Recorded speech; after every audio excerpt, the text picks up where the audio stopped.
Coach বলতেছে they don't care, তাইলে মানে বাংলাদেশের ক্লাসিক পর্তুগাল ফ্যানরা কান্নাকাটি করতেছে কেন? তাই না?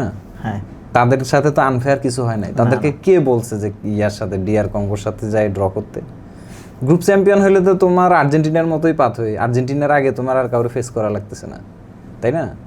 তো আজকেও তো সুযোগ আছে, গ্রুপ চ্যাম্পিয়ন হোক, হয়ে আসুক, তাইলে তারা সিমিলার সহজ পাত হয়েতে চলে আসবে। কিন্তু না হইলে ওই দিকে গেলে এটা বিবাদ দোষ। মানে তুমি জিততে পারলা না, তুমি পারফর্ম করতে পারলা না, তুমি তোমার গ্রুপ চ্যাম্পিয়ন হইতে পারলা না, দোষ ফিফার। আর্জেন্টিনার রানার্স আপ হইতে পারতো না, তো সে তাইলে ওই সাইডে যাইতে পারতো না? তো সে তো তার নিজের যোগ্যতায় নিজের বলে। এখন তুমি গ্রুপ চ্যাম্পিয়ন হইলেই তুমি গ্রুপ রানার্স আপ পাইবা, গ্রুপ রানার্স আপ হইলে তুমি চ্যাম্পিয়নদের দেখা পাইবা। খুব সহজ না ব্যাপারটা? তো এটা আসলে আমরা কান্নাকাটি করে লাভ কি? এটা তো পূর্ব নির্ধারিত কিছু না। ডিপ থেকে এসে এত বেশি গোল স্কোরিং থ্রেট মেসি আগে কখনো দেয়নি। এখন ডিপেও প্লেমেক করতে পারে, আবার স্কোরিংয়েও সমান তালে চলে যাচ্ছে। যেমন ধরেন অ্যাটাক সে ইনিশিয়েট করতেছে, সবার জন্য চান্স বানাইতেছে, ওরা গোল করতে পারতেছে না, সেই বল কালেক্ট করে সে আবার গোল দিতেছে। তো তাহলে এটা আসলে, হ্যাঁ এটা ঠিক যে মেসির ডিপেন্ডেন্সি আর্জেন্টিনা টিমে বাড়ছে। এখন মেসি যদি ফিট থাকে দ্যাটস এনাফ। আর আর্জেন্টিনা আবার মেসি ছাড়াও ম্যাচ বের করা, কালেকটিভ ম্যাচ বের করতে কিন্তু ক্যাপাবল।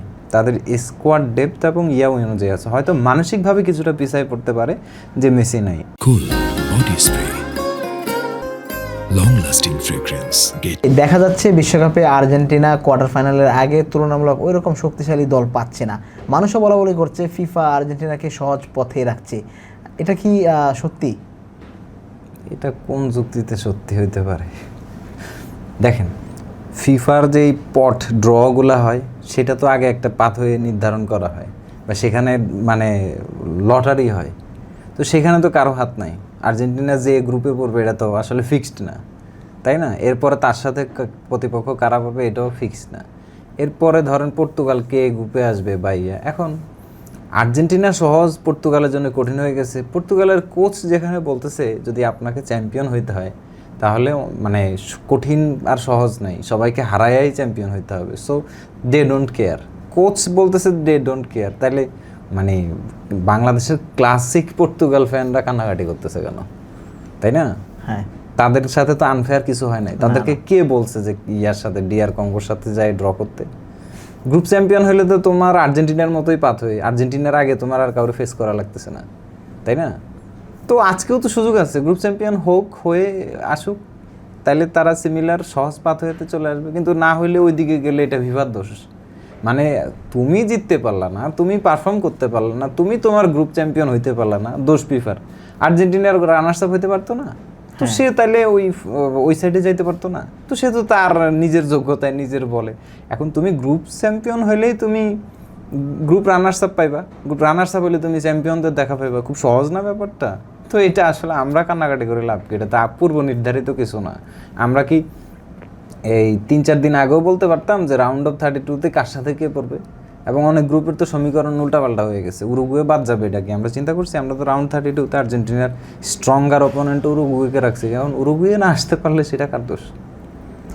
এখন পর্যন্ত আর্জেন্টিনা যতগুলো গোল করেছে সবগুলোই মেসির পা থেকে এসেছে। লাউটারো মার্টিনেজ তারা কি করেছে?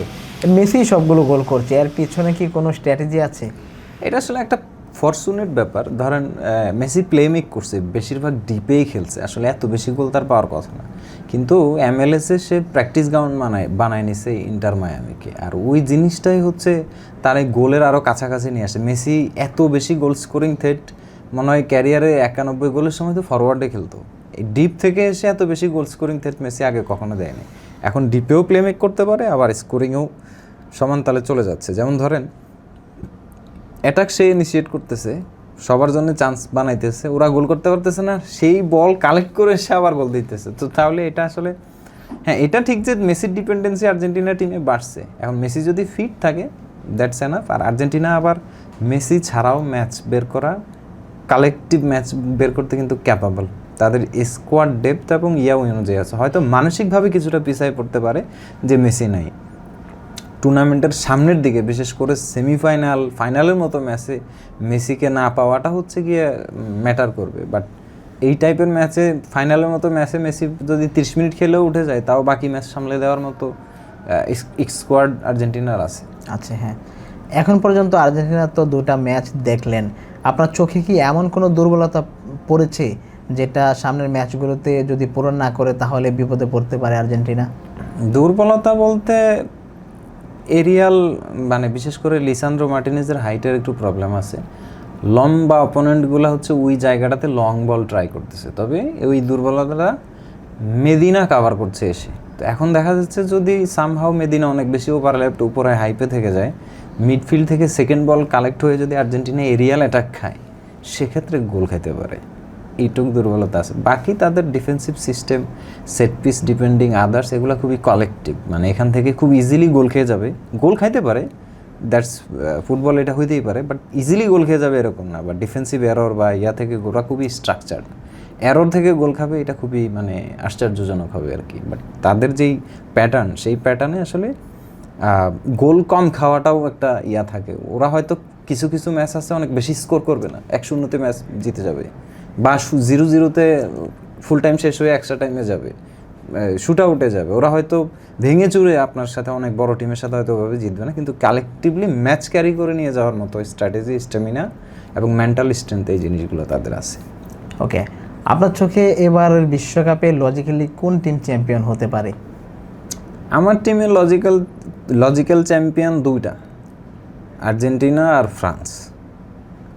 এরা আমার চোখে লজিক্যাল চ্যাম্পিয়ন। ফ্রান্স হচ্ছে গিয়ে রিদমে চলে আসছে, শুরুতে ছিল না। আমি বলছিলাম যে ফ্রান্স হয়তো ফাইনাল খেলবে না, স্পেন খেলবে, বাট এখন আমি বলছি যে ফ্রান্স হচ্ছে এমবাপ্পের রোলটা শিফট হয়ে গেছে, আর এইটাই ফ্রান্সকে হয়তো চ্যাম্পিয়নও করে দিতে পারে। এমবাপ্পে হচ্ছে এখন ড্রপ করে, বল কালেক্ট করে, প্লে মেকিং করে, আবার গোল করায়, মানে এমবাপ্পে হয়ে উঠেছে ফ্রান্সের মেসি।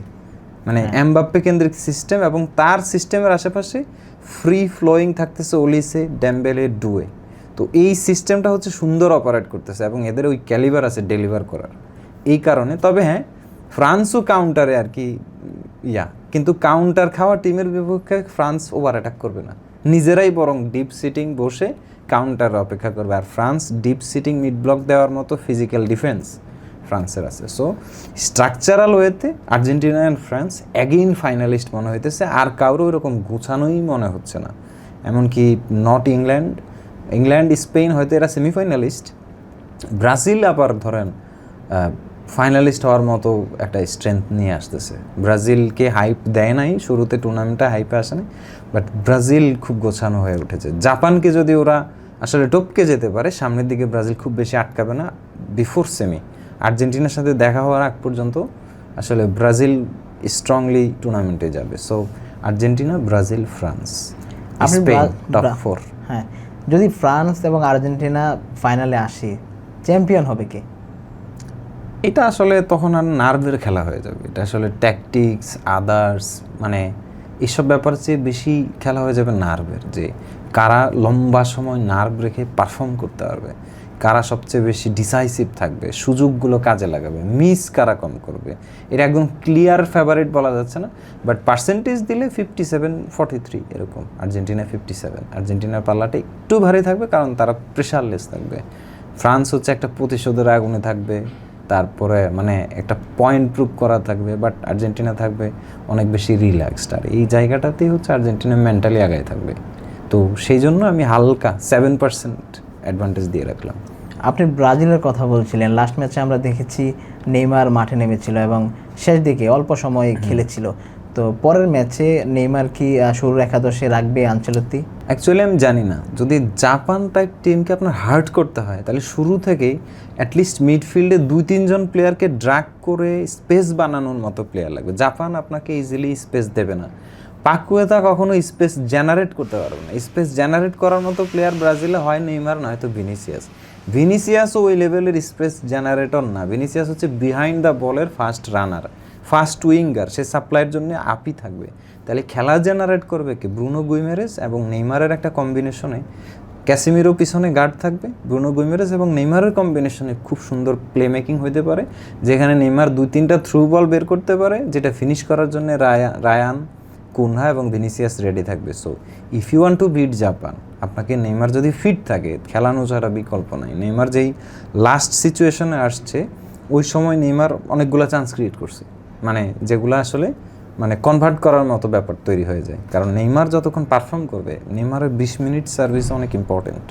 আপনি নেইমার ব্রাজিলকে যে অলিম্পিকটা জিতেছে, that was pure Neymar show. Copa আমেরিকার ফাইনাল আর্জেন্টিনার কাছে যেটা হারছে, আর্জেন্টিনা মানে ডাটি ট্যাকটিক্সে নেইমারকে আটকানো লাগছে, নাহলে ওই ট্রফিটা আর্জেন্টিনা জেতে না। একটা গোল দেওয়ার পর আর্জেন্টিনা ডেডলক দিছে, যেই ডেডলকটা ভাঙতে নেইমারকে ফিজিক্যালি অনেক চ্যালেঞ্জ করা লাগছে। আর্জেন্টিনার প্লেয়াররা প্রচুর কার্ড নিচ্ছে, অ্যাবজর্ব করছে, নেইমারের প্যান্টও ছিঁড়ে ফেলছে এক প্রকার। অর্থাৎ নেইমার ওয়াজ সামথিং। এবং এমিলিয়ানো মার্টিনেজ স্বীকারও করছে যে নেইমার যখন বল নিয়ে আসতো তখন সে ভয় পেত। তো এমিলিয়ানো মার্টিনেজ তো মেন্টাল মনস্টার, সে কোনো স্ট্রাইকারে ভয় পায় না, নেইমারকে ভয় পায়। দ্যাট মিনস সামথিং এখনও আছে, নেইমার ইজ সামথিং। আর ব্রাজিলের হোপই নেইমার। আপনার নেইমার নাই বড় ম্যাচে মেন্টালি, নেইমার আসতেছে শুধুমাত্র এইটুক মেন্টাল অ্যাডভান্টেজে নেইমার না আমার আগেই স্কটল্যান্ডকে 3টা দিয়ে দিছে। ওই যে মানসিক একটা অ্যাডভান্টেজ, তো এই মানসিক অ্যাডভান্টেজটা নেইমার সহ আরও বেশি থাকবে। আর ব্রাজিল আন্ডার আনচেলত্তি বেশ ইউনাইটেড এবং গোছানো, এবং নেইমারকে তারা এবার ভ্যালুও দিচ্ছে, বা ওইভাবে টিম স্পিরিট আছে ওদের মধ্যে। So Brazil with Neymar strong. আর জাপানকে হারাইতে হলে নেইমার শুরু করা উচিত আমার মতে। হ্যাঁ, এটা দেখছিলাম লাস্ট ম্যাচে নেইমার যখন নামছিলেন তখন উচ্ছ্বাসটা আসলে স্টেডিয়ামেও আপনার এক্সট্রা একটা বাড়তি পাওনা যোগ হয়ে যায়, কারণ ফ্যানরা তো আবেগ থেকে ফিল করে। তো নেইমার যখন অপারেট করা শুরু করবে, একটা বা দুইটা ভালো টাচ নেবে, স্টেডিয়াম থেকে গর্জন বেশি আসবে, রোয়ার বেশি আসবে, উৎসাহ বেশি আসবে, তখন টিম পারফরমেন্সও ওইভাবে প্রভাব ফেলবে। স্টেডিয়ামটা হোম গ্যালারির ওই এক্সট্রা একটা হোম অ্যাডভান্টেজ মারে দেবে। তো এই জায়গাগুলো আসলে স্টার প্লেয়ার বা বিশেষ করে যেসব মানে ব্রাজিলে আর কারো অরা থাক বা না থাক, প্লেয়িং লেভেলে অরা আছে নেইমার, সো মাঠে নামলে ওই অরাটা ক্রিয়েট হয়। হ্যাঁ, সেটাই দেখছিলাম যে নেইমার মাঠে নামার পর পুরো স্টেডিয়ামে যেন একটা সজীবতা ফিরে এসেছে। হ্যাঁ, এই টাইপের অরা একটা আছে। তো সো এই অরাটাকে ব্রাজিলের ক্যাশ করতে হবে। হ্যাঁ,